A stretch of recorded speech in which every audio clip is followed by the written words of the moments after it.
Protected by the Grove Park and when I was a teenager, and given this great opportunity to investigate the fact versus the fiction of this Pink Lady story that had been around since the 1920s. Now, let me just tell you right off the bat, the Grove Park Inn is the big, old, grand, venerable hotel in Asheville, built from granite boulders that opened in 1913. It's the kind of place where if the most famous people came to town, they would stay at the Grove Park Inn. I'll tell you more about the Grove Park Inn a little bit later.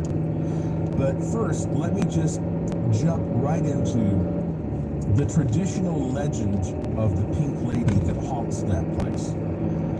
And this is from my book, Haunted Asheville, the first book of Asheville ghost stories ever published.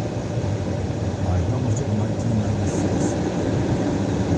And here is how the chapter is called The Grove Park Inn. The legend. The November night was absolutely cold. And it was so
welcoming. It was almost as though they beckoned to her. They called her name in a soft whisper. And she...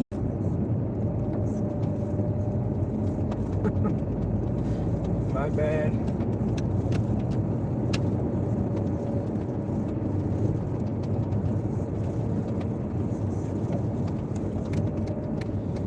Alright.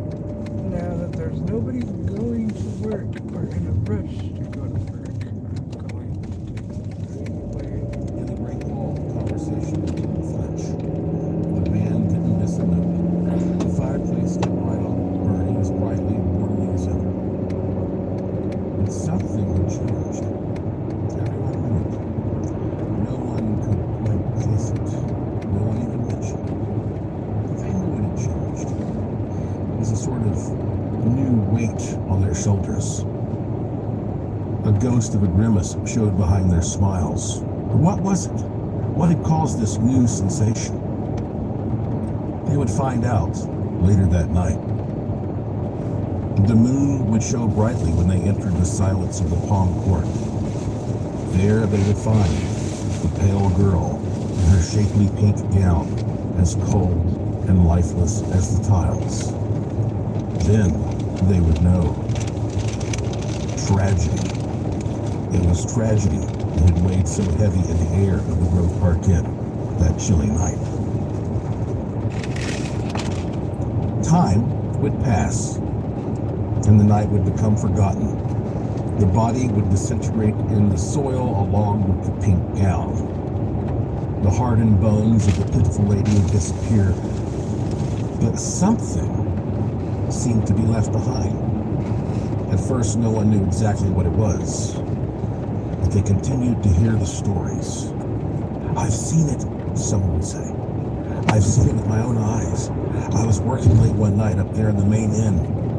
It was quiet, and there was no one else around, and then all at once I got the strangest feeling. I wasn't alone anymore. I felt like someone was watching me when my head was turned the other way. It sort of sent a chill up my spine, and the hair began to stand on the back of my neck. I got a real cold shiver, And when I looked up, there she was, just standing there. It was a lady in a long pink dress. She seemed sad and dreary, maybe even a little bit lost. And then almost as soon as I'd seen her, she just disappeared into thin air. It was like she was never there. Generation after generation, the stories continued to pour from the massive walls of the Road Park Inn. Someone would see her from a distance, gliding across a hallway. Someone else would round a corner and meet her face to face just before she would vanish. And then there were the mischievous things. Someone would watch the elevator being buzzed to the 5th floor, but the operator, much to his surprise, would answer the call to the empty hallway. Vacant rooms would be locked from the inside. Hotel lights would turn on and off with seemingly no controlling hand in sight. Bellmen, maids, doctors, chiefs of police, children and adults. The experiences span all walks of life. There is a ghost in the Grove Park Inn, someone exclaimed, as though it was a bad thing. Hotel administration forbade conversation of the topic to avoid frightening guests. But many more people who had picked up the story and rumor came to the Timeless Inn with the hopes of catching a glimpse themselves. Some did, most did not. But still, once in a blue moon, a lucky someone would see her. And those who did, in that single instance as they saw the phantom glide away, realized once and for all its significance to the Road Park Inn. In most places people come and go. History presents itself and then dies away. But not the Road Park Inn. The past, the hotel's rich historical integrity, is as alive and active as ever. It literally roams the halls. And what better place to spend eternity than within all the halls of the world's greatest resort? Pause right there, because the big question is, who was this woman? And we are going to dig into that question as deeply as I ever have here at Public Forum. You're maybe going to participate. Remember, if you are new to the show, the one thing you must do to stay informed is go to joshuapwarren.com. There's a period after the P. joshuapwarren.com.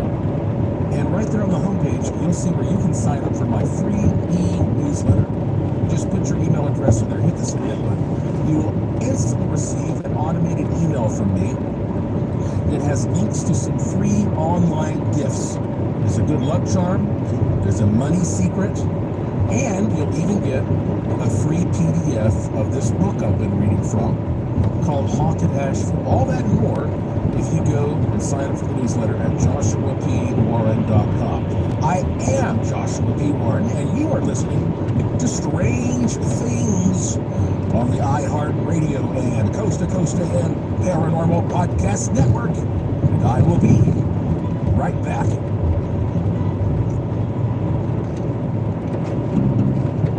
Don't go anywhere. There's more Strange Things coming right up. Let Macy's make your holiday feast effortless with our ready-to-reheat meals. For just $129.99, you can choose between our succulent oven-roasted turkey or our sweet glazed ham, perfectly cooked and ready for your table. Each meal includes a mouth-watering selection of sides like creamy mashed potatoes, savory stuffing, and tangy cranberry relish, ensuring there's something for everyone. Enjoy the time with your loved ones while we take care of the cooking. Make your holiday special this year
let you use your own email address anymore.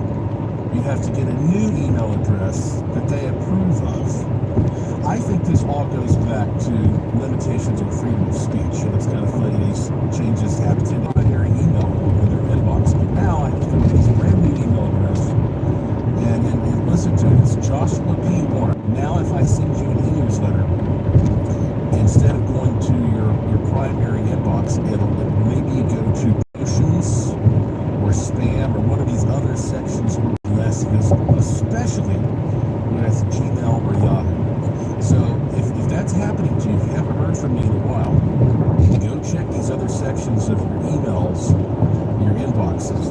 And I know for a lot of these, you can go in, depending on the service, and you can find something and that has ended up in your spam or promotion section or social media section, and you can say, no, I want this to be coming into my primary inbox. Or in some cases, you literally can just click the thread and drag it over to your inbox. I believe that's what you can do in Gmail. You can click, if it's in the promotion section, you click it in the promotion section, you drag it over to the primary section, and then it says, do you want to continue receiving this in your primary inbox? And you say yes. So sorry you have to do that, but that's what the world is like now. And that's why also, if you really want to make sure you get my messages, sign up with multiple email addresses. And also, you can find me on social media. Right now I'm on Twitter or at X, whatever you want to call it, at Joshua P. Warren, at Joshua P. Warren. Find me on Facebook. I don't do a lot on Instagram, but I do have an account there. But anyway, I wanted to at least get that out there because that's been very frustrating for me. Okay. Now, let's get back to this history, shall we? Getting back to the Pink Lady of the Grove Park Inn, I continued writing about the legend. Her identity remains a mystery. Her very existence is shrouded with mystique. She is elusive, forlorn, and benevolent. She is beautiful, yet sad. She is welcomed by many, but feared by a few. To those who see her often, she is a peaceful and comforting sight. Yet even to them, she remains an enigma. Misunderstood, yet timeless, she is an integral part of the culture of the Grove Park Inn. The mere mention of her name will wrinkle a furrowed brow and revive 1,000 dusty stories. The workers of the Grove Park Inn know her all too well. They call her simply the Pink Lady.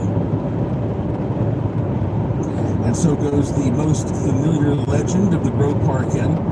Since its construction by E.W. Grove in 1913, the famous hotel has seen a countless number of personalities safeguarding guests, from Thomas Edison, Henry Ward, and F. Scott Fitzgerald, to Harry Houdini, Franklin D. Roosevelt, and Richard Nixon.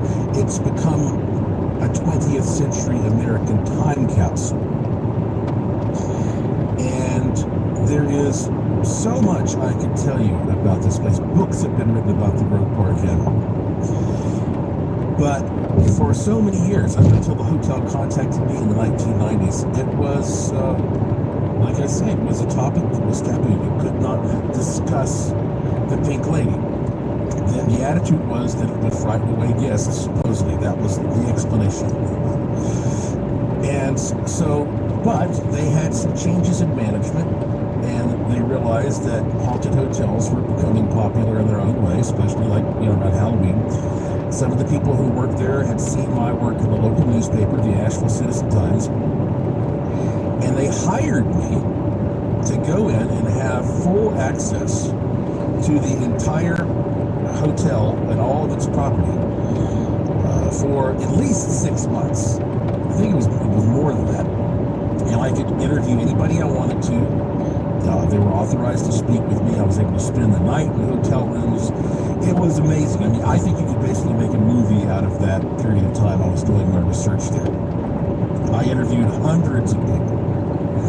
And I could sit here and just tell you Pink Lady stories. One of my favorites, though, that I remember hearing was from a woman who had arrived at the Grove Park Inn because she was there for a business conference. They have a lot of those there. And she was running kind of late, and she went into her room and had to get changed very quickly so that she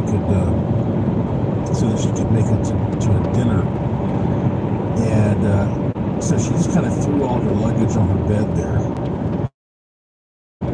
It's a fairly recent story because it includes a digital camera. So she threw all of her goods there in this bed. She went to dinner, had her meetings, and then when she came back, she was surprised to find that her camera on the bed was turned on. And she went to look to see how it was. And she realized while she was gone, the camera had taken a picture. And it was a picture of her room from the ceiling looking down.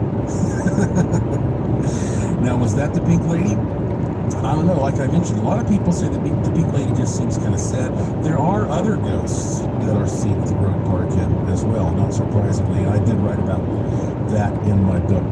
So the idea was, okay, I was going to go out and do all this research and put together an official report for the marketing and the management team there so that they could see if there was enough to this story to take it and promote it as a positive thing. Already in the process of writing my book, Haunted Asheville. And so one of the things that I insisted on was that they would let me use the story, use the work that I'd found. And my friend Ashley Simpson, who modeled back in the day, and everybody knew her as the Pink Lady after that. So I put this report together. And when I sat down, finally, with some of the bigwigs there, after they read the report, I was told, first off, this is amazing. You've done a fantastic job. This is just what we're looking for. You're one of the best writers I've ever read. I mean, like, they're just giving me all these great compliments. And then one of the chief guys said, but nobody will ever hear about Theory C. And he said, don't forget, we sue easily. And I bet you're wondering what Theory C is. Well, in my report, now you have to remember, I wrote this over 30 years ago. In my report, I had a section at the back, and this was a private report just for the hotel. This is something they had hired me to create for them. There was a section at the back where I said, well, who was the Pink Lady? And we got all these great stories. When I was doing my investigation, I got all these spooky pictures, and I documented a lot of weird stuff, but I never saw the Pink Lady myself, unfortunately. But, you know, I had just a lot of really good content there. But, you know, the big question at the end of the day is, well, who was this woman? Or is this a story that was just somehow made up and like I told her it was great? So I listed, I believe it was 3 theories, A, B, and C. These were, I think you call it a theory or hypothesis. These are possible explanations. And I'm pretty sure it was Theory C that they didn't like. And I said, no problem. I will never talk about that. And I never did. But now, everything has changed. Because years ago, the Grove Park Inn was bought out by a whole new company. They call it the Omni Grove Park Inn. A whole different group of people own it and manage it now. And I have wondered all this time if there was something, if I touched a nerve with this Theory C. So when we come back from this break, I'm going to be very careful because I do not want to intrude on anybody's privacy or anybody's legacy. But I am going to give you some information that might help me solve this if it is indeed a cold case of some kind, like a murder. I'm Joshua P. Warren. You're listening to Strange Things on the iHeartRadio and Coast to Coast AM Paranormal Podcast Network. And I will be right back after these important messages.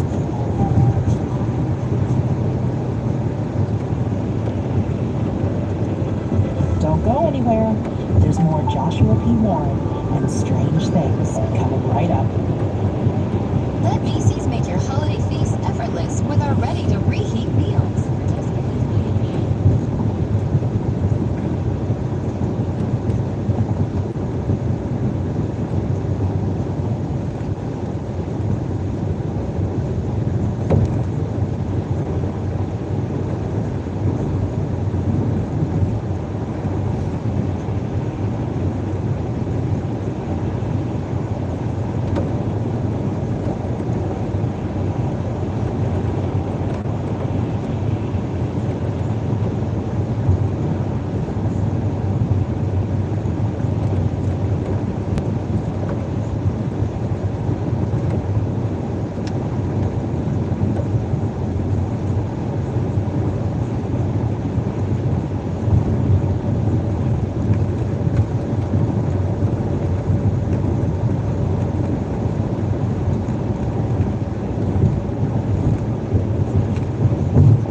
That was just a huge hit, and it did a lot to launch what became my career, my Bizarro career, and I will be absolutely forever grateful to the people, the staff, and the management there at the Road Park Inn who gave me that opportunity. So I'm certainly not here to say anything bad about anybody.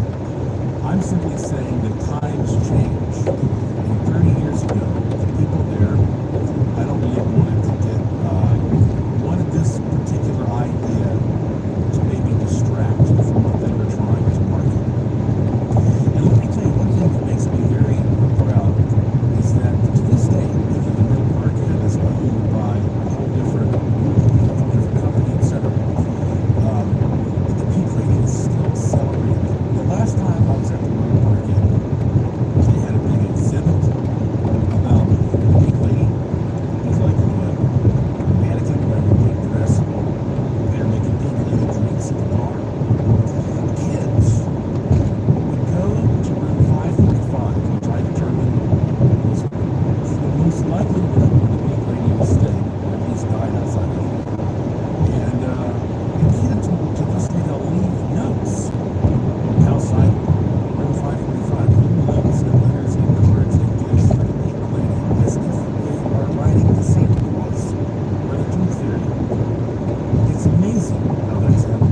can't even put my hands on this report that I wrote 30 years ago, so I can't guarantee you what I'm about to tell you is absolutely accurate.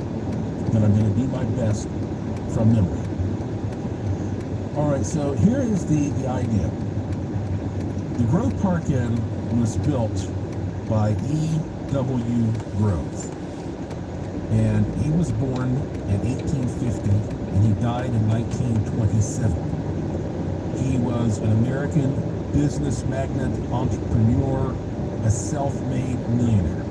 He founded the Paris Medicine Company, creating and producing its most well-known patent medicine products like Grove's Tasteless Chill Tonic. And then later on, he started investing and developed all of these properties in the southern United States, properties in Atlanta, Georgia, and of course the jewel of the crown is the Grove Park Inn in Asheville, North Carolina. So he was a very impressive man who had a lot of power. And E.W. Grove had a daughter who was apparently quite in demand, and she ended up marrying this young man who worked for E.W. Grove, and that man's name was Fred Seeley. And Fred Seeley was born in 1871, and he died in 1942. And he met E.W. Grove when he was a young man and started working for him, and E.W. Grove was so impressed. Fred Seeley was a newspaperman, a chemist, an inventor, a philanthropist. He quickly became Grove's right-hand man. So it made perfect sense that Fred Seeley would end up marrying E.W. Grove's daughter. I don't think that Grove would have wanted anything else than that. That was like the perfect, natural thing for Seeley to marry Grove's daughter. Grove and Seeley were working together all the time on everything. And Seeley was the person who actually sat down and sketched out the rough design for the Grove Park Inn. So he was considered sort of an architect. He was a very magnetic, charismatic person. In fact, he was the first manager of the Grove Park Inn, and boy, he took that job seriously. And he would go out and treat all the guests like gold, and butter everybody up, and provide for them whatever they wanted. And back in those days, the Grove Park Inn was a much more private place because there were so many high-profile people there. There was a big fence around the property. Access was restricted. Information about what happened there was much more limited. And for a while there, it seemed like it was the perfect scenario. Grove was happy. He's getting to be an old rich guy, and everybody respects him. His daughter is happy to be married to Fred Seeley. Fred Seeley loves being out there as the center of attention, and it's just a really great dynamic. And then one day, something goes wrong.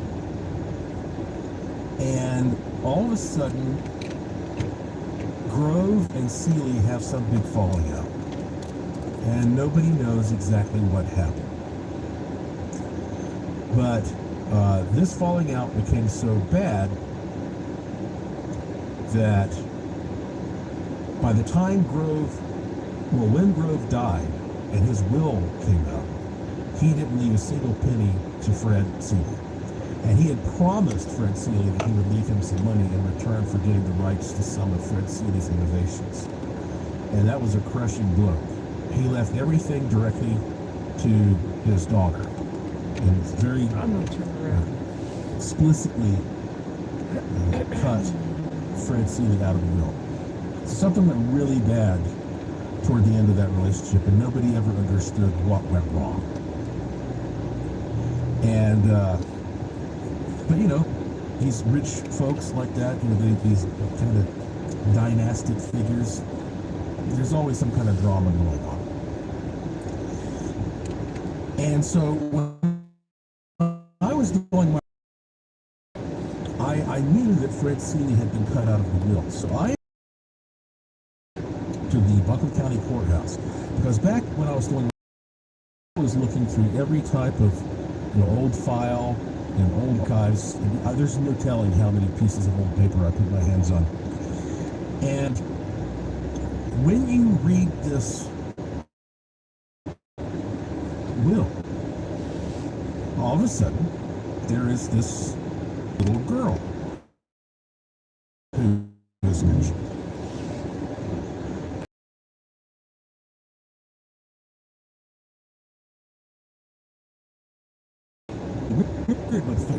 Why was Seeley cut out of the will?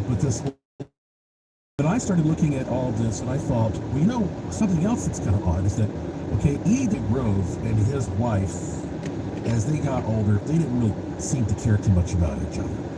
They would go travel to different places and spend months apart, and they just, I wouldn't say they were marriage, but, they just kind of, it seemed like that they just sort of fell out of love. It happens to a lot of people, especially when they've got enough money to go and kind of do their own thing. So I wondered, is it that when Grove, okay, let me put it this way, is it possible that somehow Fred Seeley was involved in a situation that resulted in the death of this young woman at the Grove Park Inn? And somehow there was this kid involved. And E.W. Grove was so angry about it, especially since that Seeley was married to his daughter, that he decided to just sever ties with Seeley and cut him out of the will, and yet this money goes to this little girl. So what could have happened? What could have happened? Now think again, Seeley, very charismatic, magnetic man that everybody wanted to be around, entertaining all kinds of people in the hotel. Could he have met a young woman?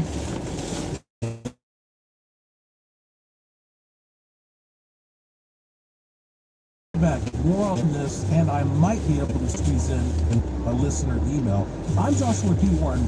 You're listening to Strange Things. Under the Healthcare Law and Equal Care Act, early when it's most treatable. Get in the way. Talk to a doctor or other medical professional to learn more about the best cancer testing options.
Let's just face the reality. It's possible that the Pink Lady was one of that is one of the real reasons that this whole story has been shrouded in mystery, that for so many decades it's like, you do not breathe a word about this ghost of this woman, because if people start probing into it, it's going to expose some secret. And I am not suggesting that Fred Seeley did something with one of these women, but he may have somehow been involved in a situation where one of these women tried to blackmail him or somebody else, and there was a child involved. I just don't know. That's as far as I can take it based upon the information that I have at the time. And so here's what I would like for you to do if you're the type of person who likes to get online and be asleep, because that's very popular these days. Find A.W. Green's will, his last will and testament, right? And read through it, and you will find the name of this little girl. Again, I'm not going to say it, but you will find it's public record in the will.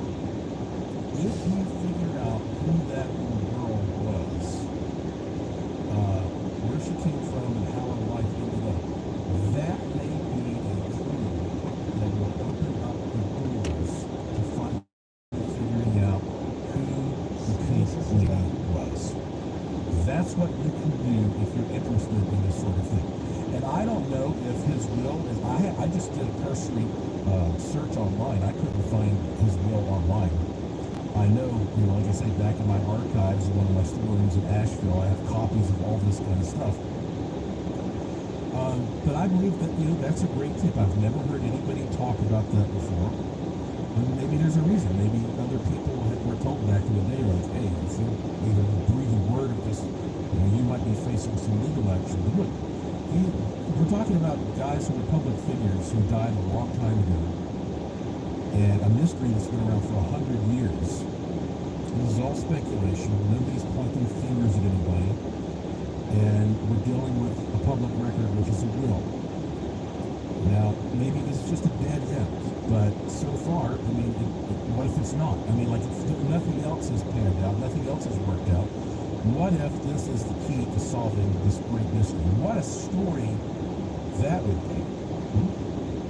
So I hope that one of you out there will take an interest in this. And, let me know what you find out. You can always contact me through my website. Go to joshuapwarren.com. Scroll down and you'll find my email address. But I'm easy to find. I'm all over the internet. And I do my best to read every single message. And it's impossible for me to read every one, but I do my best, especially if you bought a product or something like that. Either Mobius, my shipper, or we will get back to you. And if we don't, that means something's gone wrong and we haven't gotten your message. So I hope that you enjoyed that story and some of my thoughts about how we might actually go back and change history. I do, however, want to just include this. I've been looking for an opportunity to bring this up for a long time. I keep forgetting, maybe this is it, because I'm talking about me writing books and about, legal issues and all that.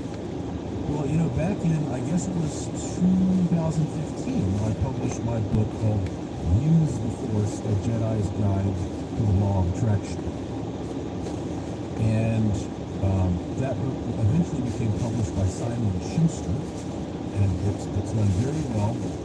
And at one point, the publisher asked me if I wanted the foreign language rights. They did that because there were some concerns at the company because they were selling. The first published company was selling to another publishing company, and there were some issues about clearing rights in other countries. It's a long story, but I said yes, I would love to have the foreign language rights to it. And so I put the word out there that I could sell the rights to this book in any language. And I got contacted by this publisher in Canada, in Quebec. And he just said, I love this book. I definitely want to publish it. Let's make a deal. And I said, great. Sounds good. He wants to publish this thing in French. So we corresponded for a while. I sent him all the files to be translated, and then it was just crickets. Never heard anything back. And I got my agent involved, and she contacted him, and he wouldn't get back to her. And then one day, boom, here is my book, published in French, on Amazon. I don't speak French, but it's called Utilises la Force. Le Lord d'Attraction, I guess, something like that. And so he's selling my book. The same guy is selling my book now. I got on Amazon and bought my own book. It was actually a nice print job. Did a very good job reproducing my book in French. He even got on YouTube and shot a video of him standing there holding this book that he has illegally published and talking about what a great book it is. And I just could not believe it. And like my agent and I were saying, we've never seen such a blatant example of like copyright violation ever. So I contacted a lawyer in Canada, and we went after this guy, and he was just screwed. There was nothing he could do or say. And he was on the line for a lot of money in damages. And so we worked it out, and he sent me a check. But he also, part of the deal was he had to send me his remaining stock of books. And he'd been selling them in Europe as well as in Canada. So one day, I get this truck that pulls up, and it's full of all these boxes that have copies, illegally printed copies of my book, Use the Force, and they're all in French. I don't remember how many there are. There's probably less than 1,000 that were still remaining, but it's a good chunk of books in French. So I had these dropped off at my storage unit here in Las Vegas, and I have no idea what to do with these books. I don't really know anybody who is deep in the French world, who would have also like book knowledge. So I guess here's what I'm telling you. If you're listening to this show and you have any ideas about how we can sell, I don't know, 400 or 500 copies of Use the Force, nicely printed copies in French, please contact me and let me know. My mind is open to all possibilities, and I hate to just see them sitting there unread, but I just don't have a connection to distributing physical books like that to the French-speaking world. So let me know. Go to my website and email me. All right, well, what a show. I kind of wing stuff like this, so I feel good when it feels like it kind of works out. But I definitely am ready to end the show the right way, taking that big, deep breath. Close your eyes if you can. We are going to meditate on the 22nd, one and only original Good Fortune tone. And let's try to make our next week the best, most prosperous, abundant, and healthy ever. Here it is.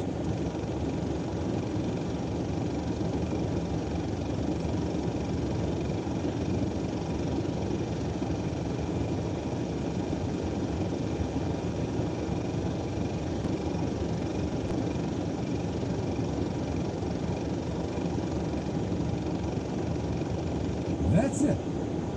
For this edition of the show, follow me on Twitter at Joshua P. Warren. Plus, visit joshuapwarren.com to sign up for my free e-newsletter to receive a free instant gift, and check out the cool stuff in the Curiosity Shop, all at joshuapwarren.com. I have a fun one lined up for you next time, I promise. So please tell all your friends to subscribe to this show and to always remember the golden rule. Thank you for listening. Thank you for your interest and support. Thank you for staying curious. And I will talk to you again soon. You've been listening to Strange Things on the iHeartRadio and Coast to Coast AM Paranormal Podcast Network.